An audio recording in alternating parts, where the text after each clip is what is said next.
Ayesha Curry is a maven in the food world. She's really done it all, from being a chef to having her own cooking show, putting out cookbooks, launching an alcohol business, to having a magazine that then also has collaborations. She's really seen every kind of deal that the food world has to offer.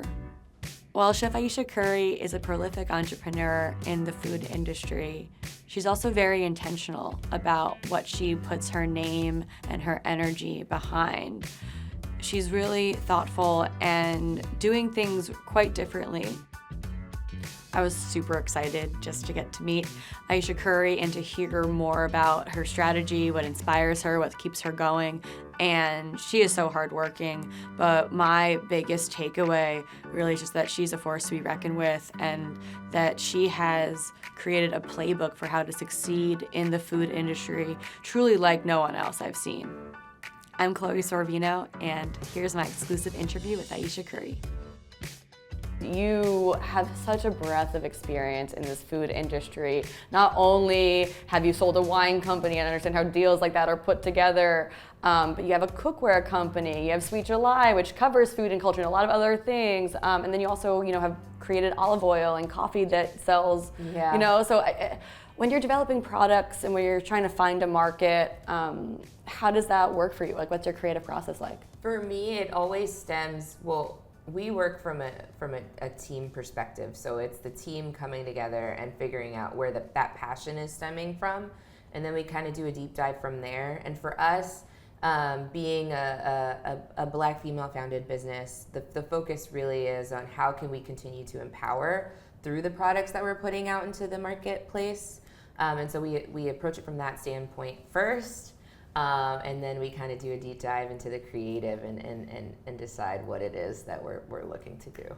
I mean, that's so special, right? Because in this world, very few products are founded and created first with that, but it needs to happen more. Yeah, absolutely. And what have you learned from actually, getting these products in the market, and what works, what doesn't? I've learned that you really have no idea what's going to work and what's not going to work. And that's why you have to wrap your arms around whatever it is that you're putting out there. And it truly does have to stem from a place of desire in your own life, of like filling a white space in your own life and looking in the marketplace and seeing where there's white space there and starting there, because you really don't know what's going to work and what people are going to gravitate towards. But I guess that's also the beauty of the business. So where does your entrepreneurial drive come from?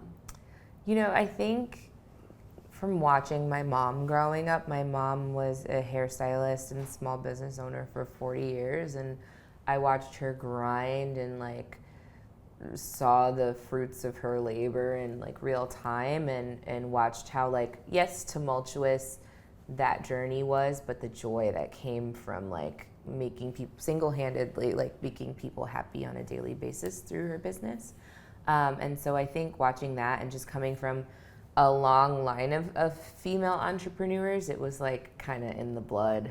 I always have to be doing something. I'm a busybody. And so for me, being able to take the ideas that live in my head and then create something with that is really magical to me. Yeah, it's really powerful.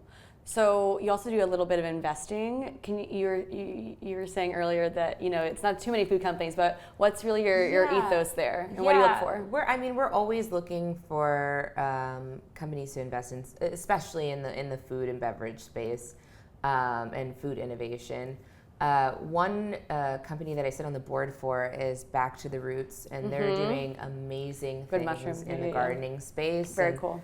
It really is the future, and I do believe that everybody should know how to somewhat garden and produce their own produce, in case of anything happening, and just to understand how to do that and understand where your food comes from.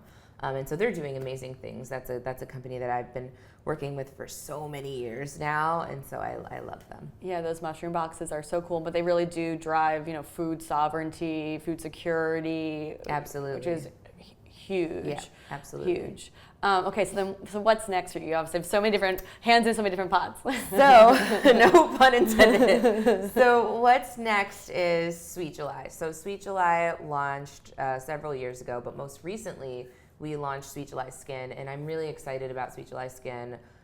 One, because I needed it for my skin, but two, it's inspired by all of these amazing ingredients that come from the Caribbean that I grew up hearing about from my mom and grandma. And so it's a company, it's a product line that really stems from the food space, because I approached it from a mindset of what you put in your body, you can put on your body. And so we really did consider the formulations in the way of like a recipe. And so I'm excited for people to experience that. So this is a big one. What do you want your legacy to be in the food industry?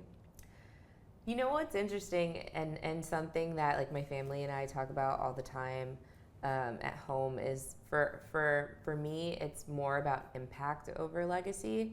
And so I think my hope is that we leave a lasting impact in this space. Like, people don't have to know that it was me or like know my name, but if we can change the way the industry looks and the way, you know, products are looked at and used, and the impact that they have in the community, I feel like that'll be like worth it for me.